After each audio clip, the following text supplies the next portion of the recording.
Punjabi radio USA ਸੁਣ ਰਹੇ ਤੁਸੀਂ ਦੋਸਤੋ। ਸ਼ਾਮਲ ਹੋ ਅਪਗ੍ਰੇਡ ਕੈਨੇਡਾ ਦੀ ਸੈਗਮੈਂਟ ਦੇ ਵਿੱਚ। ਅੱਜ ਦੀ ਸੈਗਮੈਂਟ ਵਿੱਚ ਤੁਹਾਡੀ ਮੁਲਾਕਾਤ ਕਰਾਉਣ ਜਾ ਰਹੇ ਹਾਂ ਔਜ਼ੇ ਮਨਸੂਰ ਨਾਲ, ਜਿਹੜੇ ਕਿ ਇੱਕ ਕਸ਼ਮੀਰੀ ਨੌਜਵਾਨ ਨੇ, ਕਸ਼ਮੀਰੀ ਐਕਟਿਵਿਸਟ ਵੀ ਨੇ।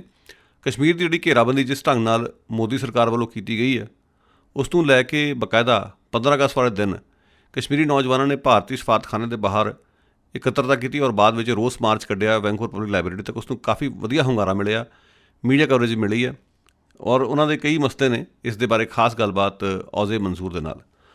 औज़े, हमारे प्रोग्राम में आपका स्वागत है। Thanks for joining me. Thanks Gurpreet.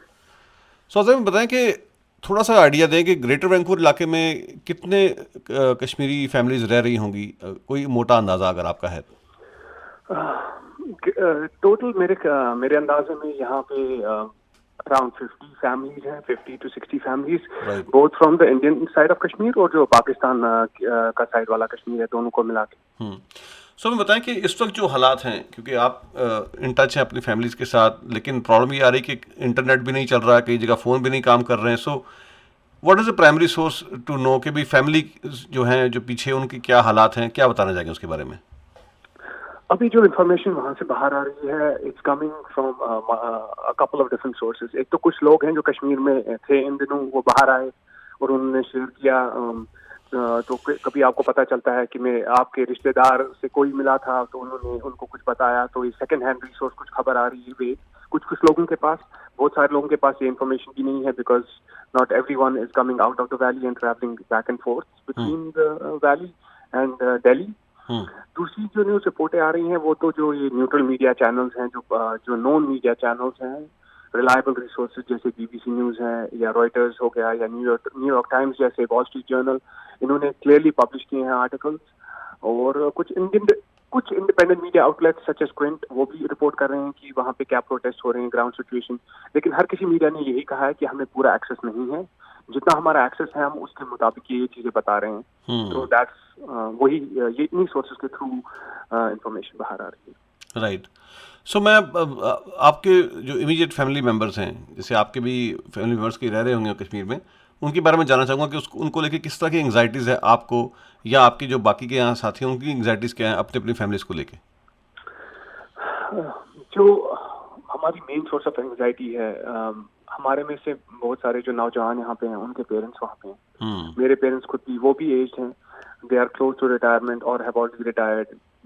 Same goes for my wife और जो मेरे बाकी यहाँ पे दोस्त हैं। तो इस एज पे आपको पता है कि पेरेंट्स को या हमारे बुजुर्गों को दवाइयों की जरूरत होती है, उनको हेल्प की जरूरत होती है। तो ऐसे हालात में जहाँ की मिलिट्री लगाई गई है, सब कुछ चीजें बंद है, इमरजेंसी सर्विसेज भी काफी कुछ हद तक बंद है। अगर आप कुछ न्यूज आर्टिकल्स रिसेंटली देखें तो एक न्यूज आर्टिकल आया था जिसमें प्रेग्नेंट लेडी को she barely made it in time to deliver her child to the hospital.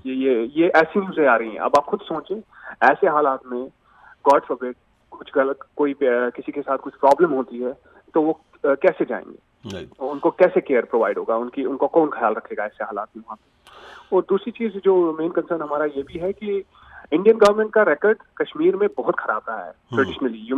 UN human rights commission, amnesty international जैसी रिप्यूटेबल ऑर्गेनाइजेशंस ने रिपीटेडली इंडियन गवर्नमेंट को बार बार कहा है कि आप अपने ह्यूमन राइट रिकॉर्ड इंप्रूव करें, आर्मी को वहाँ पे इतने एब्सोल्यूट पावर्स ना दें और कश्मीरियों को ह्यूमन राइट्स दें अपने, ताकि वो एक नॉर्मल ह्यूमन बीइंग की तरह अपनी लाइफ जी सके।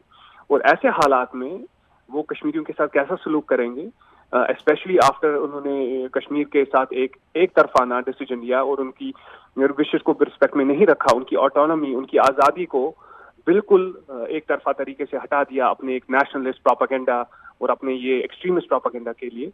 आप खुद सोच सकते हैं कि लोगों के दिल पे क्या बीत रही होगी और उनके इमोशंस कैसे होंगे। उसके बाद ये लोग कैसे उनके साथ डील करेंगे, that is a very scary thought for everyone.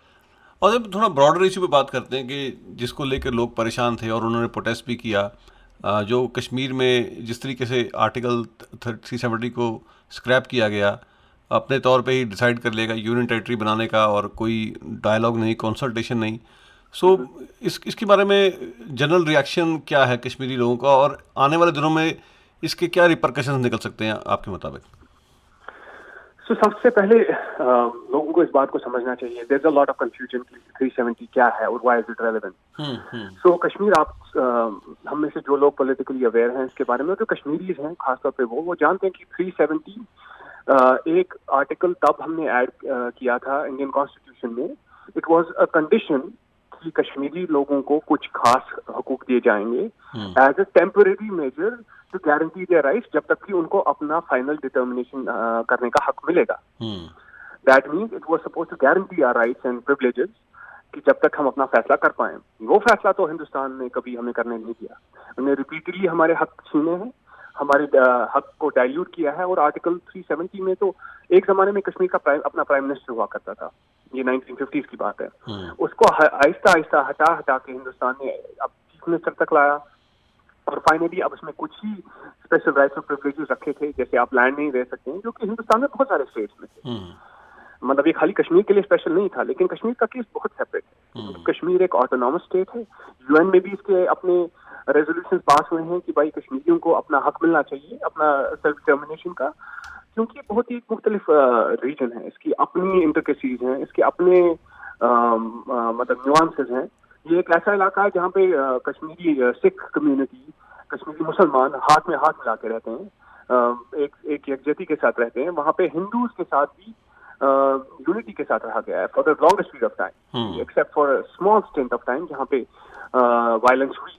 मगर उसके भी क्या रीजन हैं वो लोग बखूबी जानते हैं, बिकॉज इंडियन गवर्नमेंट ने तब इंस्टिगेट किया, उन्होंने डेमोक्रेसी को सप्रेस किया, लोगों को वोट करने नहीं दिया, इलेक्शंस को रिग कर दिया, तो उसके बाद फिर इंसर्जेंसी हुई। मगर Kashmir has been a very different region from the rest of India. It's peace loving country. और इसके बाद 370 को आप एब्रोगेट करके अब आप यूनिलैटरल डिसीजन जो आप क्वेश्चन दे रहे हैं, इसका क्या असर होगा? अब ये सारी कॉन्टेक्स्ट जो मैंने आपको बताया, अगर लोग इस बात को दिमाग पे रखें कि ये क्या क्या हो चुका है अभी तक। अब जो इन्होंने थोड़ी शर्म रखी थी, हया रखी थी, और इस कॉन्ट्रैक्ट का जो भी नाम था वो रखा था बीच में कि आप लोगों हमारा और आपका रिश्ता ये है, उस रिश्ते को आप हटा दें, हमें पूछे बगैर, कश्मीरियों को पूछे बगैर। कश्मीरी लीडर, प्रो जो इंडियन लीडर है, उनको जेलों में डालकर, और अभी तक मेरे ख्याल से रिपोर्ट्स आई हैं 4 से 10 हजार लोगों को इन्होंने जेल में डाल दिया है। इतने लोग जेलों में हैं कि वो उनको इंडिया ले जा रहे हैं। कश्मीर के सारे जेल बंद हो गए, सिविलियंस वहां पे अरेस्ट कर रहे हैं, मतलब आम लोग जो आवाज उठा रहे हैं उनको अरेस्ट कर रहे हैं। तो लोगों का सेंटिमेंट इस बात को लेकर यही है कि इट्स अ कंप्लीट बिट्रेयल। मतलब ये एक सरासर धोखा हिंदुस्तान की गवर्नमेंट ने हमारे साथ किया है। और इनके इसका क्या एजेंडा है वो लोगों को अगर इसके बात का अंदाजा नहीं है तो वो देख सकते हैं कि आरएसएस गवर्नमेंट का एक बहुत ही एक्सट्रीमिस्ट एजेंडा है। ये चाहते हैं कि हिंदुस्तान एक हिंदू मेजॉरिटी स्टेट बने, और यहाँ पे जो बाकी माइनॉरिटीज है, चाहे वो क्रिश्चियन है, सिख हैं, मुसलमान हैं, या बाकी भी जो माइनॉरिटीज है, उनको निकाल देंगे वहां से, उनको मार देंगे, उनको हटा देंगे। ये एक ऐसी घटिया और नीच मेंटालिटी है जो हिटलर के जमाने की मेंटालिटी थी, और उस बात का भी डर है। मगर यहाँ अभी it's a sense of betrayal, it's a sense of total abandonment, और सरासर नाइंसाफी और धोखेबाजी हुई है कश्मीरी कम्युनिटी के साथ।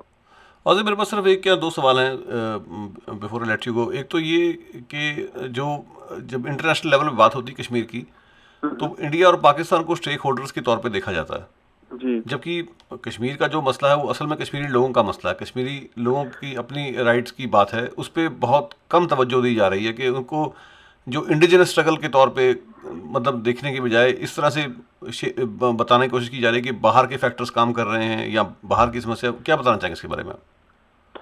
ये आपने बहुत ही एक इम्पोर्टेंट पॉइंट उठाया है। आज तक जब भी ये डिसीजन हुए, ये हमेशा बोला गया इंडिया ये करेगा, पाकिस्तान ये करेगा।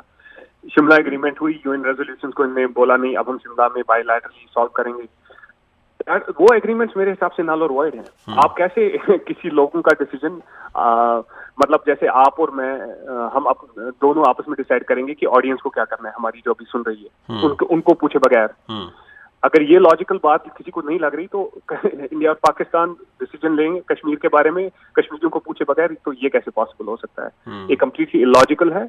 ये पॉलिटिक्स बहुत ही जो जियो पॉलिटिक्स हुई है, these are politics for land, not for the people. ये लोगों ने बस यही इस कश्मीर की जमीन और सरजमीन के ऊपर कैसे हम कब्जा करें, बस उसी के लिए आज तक पॉलिटिक्स की गई है और वोट बैंक पॉलिटिक्स हुई है। लेकिन मैं एक चीज बताना चाहूंगा कि मतलब आजकल जो कुछ सेंसिबल लीडर्स हैं, मेरे ख्याल से पाकिस्तान के जो लीडर हैं, उनने भी बोला है कि नहीं, I think now it's time for Kashmiri people to decide their own future. So those are the kind of people that I really appreciate and I think that's how it should be. आप लोगों से पूछें कि उन्हें क्या चाहिए. आप कैसे किसी को बता सकते हैं कि उनके लिए क्या ठीक है.